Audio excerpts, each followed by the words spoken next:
હાલ એક મહત્વના સમાચાર મળી રહ્યા છે। ઈડર તાલુકાની કરોલ નદીના પાણીમાં ગાડી તણાઈ।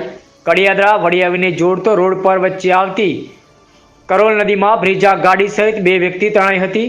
મળતી માહિતી મુજબ રોડ પરના સ્લેબ પરથી પસાર થતી વખતે અચાનક નદીનો પ્રવાહ વધી જતા ગાડીમાં રહેલી એક મહિલા તેમજ પુરુષ તણાયા હતા।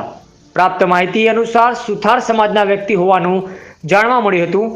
ત્યારે બંને વ્યક્તિ ગાડીની છત પર ચડી ગયા હતા। ત્યારે ગાડી ભૂતિયા અને કડિયાદરા સ્લેબ વચ્ચે હોવાની માહિતી મળી હતી। ફાયર બ્રિગેડ અને પોલીસ તાત્કાલિક ઘટનાસ્થળે પહોંચી બચાવ કામગીરી હાથ ધરી હતી।